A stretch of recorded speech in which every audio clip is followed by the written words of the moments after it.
Magandang tanghali po sa ating lahat mga kabayan. Tuloy-tuloy tayo sa ating misyon sa araw na ito kahit umulan mga kabayan.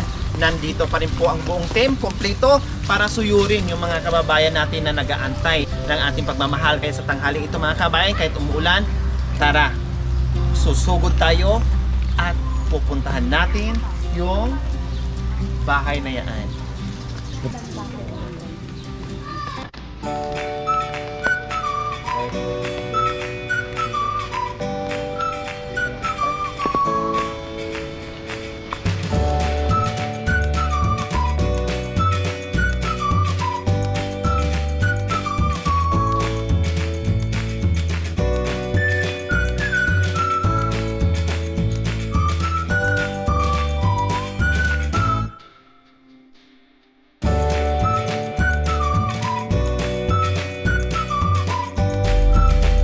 Hello! Good afternoon! Hi, bebe! Anong pangalan mo, anak? Jennifer. Jennifer Lopez. Ilang taon ka na? 6 po. 6 years old. Anong grade ka na, anak? Kinder po. Kinder! 6 years old. Late ka na nag-aral? Ha? Late ka na nag-aral? Oh, dapat grade 1 na, no? O, sino kasama mo dyan? Kisi po. Ha? Kisi. Conception. Ano ba yan? Nabuyoy naman ako ngayon.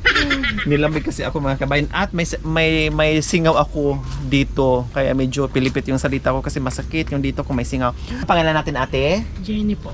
Jenny. Yun naman pala eh. May pinagkukuhanan yung pangalan ni Ading Jennifer kasi kayo ay si Ate Jenny. O kumusta naman ang buhay-buhay Ate Jenny? Ito po, pag minsan nakakaraos, minsan so po, talaga pong walang-wala po kami. Ganon. Pag minsan, pag meron, kain. Kaya tumaba. Hindi po wala Pag wala naman, tiis. Bawi na lang. Pag meron, kain na naman para tumaba. Joke lang ate.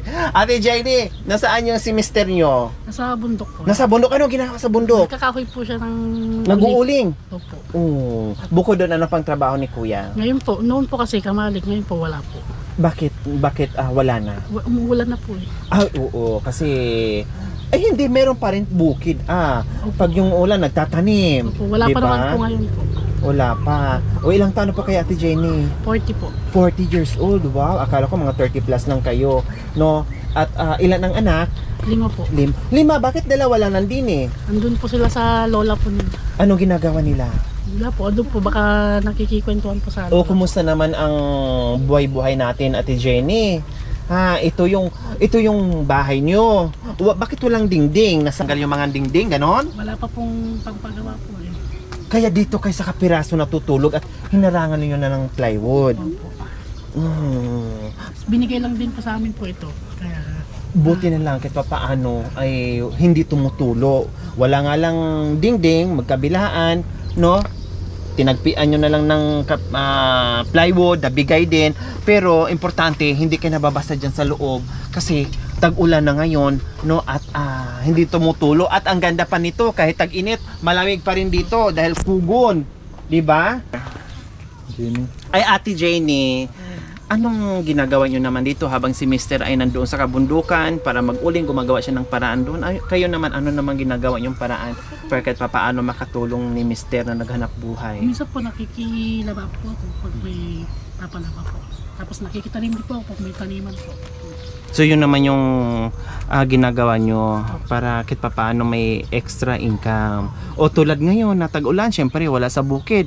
O yung paglalaba din, syempre tag-ulan din. No, bihira lang din ang nagpapalaba ha.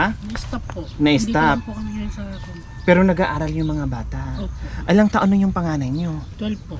12, tapos Tsaka 10. 10, then 9. 9, Tapos 6 po. Tsaka 3. 3 years old yung bunso. So tama na. Mukhang buntis kayo. Hindi po. Ay hindi, akala ko 6 months na. Joke lang. Tama na yan, 'di ba? Kasi sabi nga mahirap yung buhay, minsan wala, minsan makakaraos, minsan wala. So kung madagdagan at kawawa yung mga bata, 'di ba, Ate Jane? Hindi lang kawawa yung mga magulang sa kakahanap buhay, yun naman talaga ay obligasyon ng mga magulang maghanap buhay para sa mga anak. Pero ang magiging kawawa kasi minsan yung magiging future ng mga bata, kung anong buhay natin, yun din yung mamamana nila. Kasi syempre sa dami o sa hirap ng buhay, hindi natin sila kayang paaralin, no? Ang sapat, ang maibigay lang natin is yung pagkain lang. Minsan hindi pa sapat dahil sa kakulangan, dahil sa hirap ng buhay, 'di ba? Ang hirap talaga ng buhay. Kaya control din sa pagdami ng anak para maiwasan yung hirap ng buhay at para maiwasan yung cycle ng poverty na paulit-ulit na lang sa mga anak natin. Kung anong buhay natin mapupunta din sa anak, mararanasan din ng anak, diba? O kumusta naman, meron kayong maisaing ngayon? May pinagkati-hatian po kami. Kami lang po kasi, mga bata po. At tapos na kayong kumain. Opo.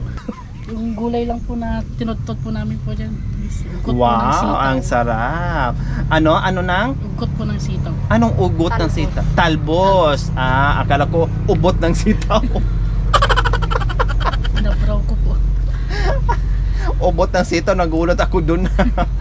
Anong tawag yung kanina sinabi nyo? Ugot po. Ugot, hindi ubot. Akala ko ugot ng sitaw. So ibig sabihin talbos ng sitaw. Anong in-steam nyo? Nilaga? Opo, inabraw po namin. Lagyan po ng kaunting bagong, bitchin lang po. Wow, sabaw. Ang sarap niyan. 'Di ba? O ganun lang 'yun. Kasi kung wala tayong pambili ng tuyo o bagoong o isda o ulam sa madaling salita, no? Ang importante ay may bigas, may sige. Ate Jane, meron kaming pasalubong sa inyo.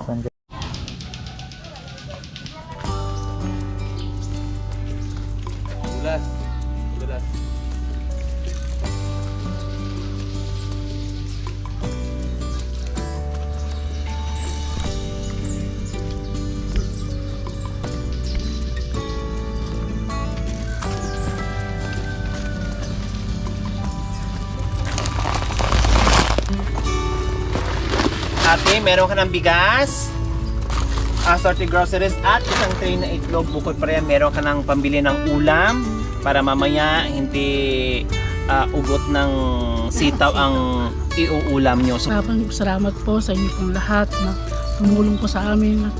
Ngayon po talaga kailangan po namin yung tulong niyo po. Maraming salamat po. Tulog po kayo ng langit.